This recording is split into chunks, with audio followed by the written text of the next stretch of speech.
All right, this is chapter 5 of Maniac Magee. Later on that first day, there was a commotion in the West End. At 803 Oriole Street, to be exact. At the backyard of 803 Oriole, to be exacter. This, of course, was the infamous address of Finsterwald. Kids stayed away from the Finsterwalds the way old people stay away from Saturday afternoon matinees at a $2 movie. And what would happen to a kid who didn't stay away? That was a question best left unanswered.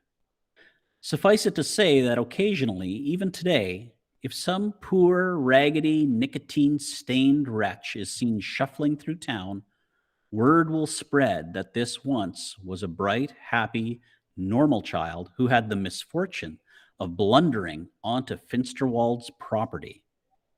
That's why, if you valued your life, you never chased a ball into Finsterwald's backyard.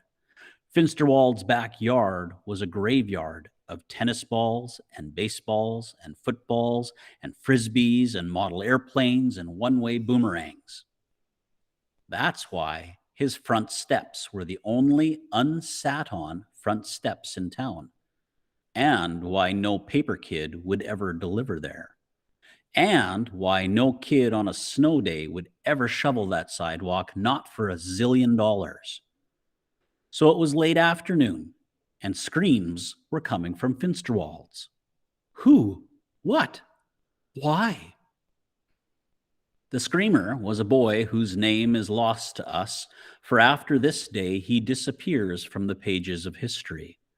We believe he was about 10 years old. Let's call him Arnold Jones.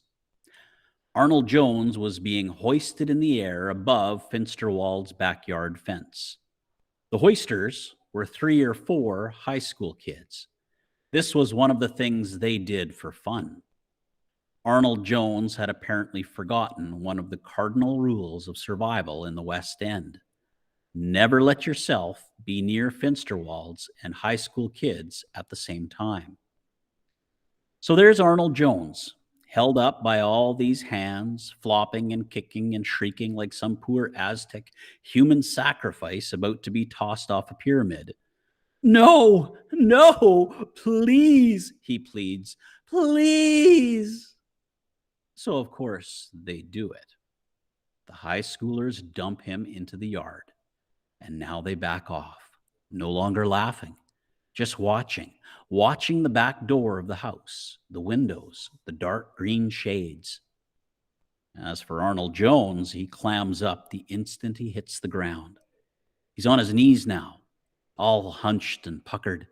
His eyes goggle at the back door, at the doorknob. He's paralyzed, a mouse in front of the yawning maw of a python. Now, after a minute or two of breathless silence, one of the high schoolers thinks he hears something. He whispers, "Listen." Another one hears it, a faint, tiny noise, a rattling, a chittering, a chattering, and getting louder, yes, chattering teeth. Arnold Jones's teeth. They're chattering like snare drums. And now, as if his mouth isn't big enough to hold the chatter, the rest of his body joins in. First, it's a buzz-like trembling, then the shakes, and finally, as if it's every bone inside him is clamoring to get out. A high schooler squawks, "He's got the Finsterwallies!" "Yeah, yeah," they yell, and they stand there cheering and clapping. Now, there's a little star beside the "He's got the Finsterwallies" quote, and down below there's a star and a definition. It says Finsterwallies. It's a noun. It comes from Two Mills, Pennsylvania, the West End, and it means the violent trembling of the body, especially in the extremities, the arms and the legs. Years later, the high schoolers' accounts differ. One says the kid from nowhere hopped the fence, hopped it without ever laying a hand on it to boost himself over. Another says the kid just opened the back gate and strolled on in. Another swears it was a mirage, some sort of hallucination, possibly caused by evil emanations surrounding 803 Oriole Street. Real or not, they all saw the same kid, not much bigger than Arnold Jones, raggedy, flap-soled sneakers, book in one hand. They saw him walk right up to Arnold, and they saw Arnold look up at him and faint dead away. Such a bad case of the Finsterwallies did Arnold have that his body kept shaking for half a minute after he conked out.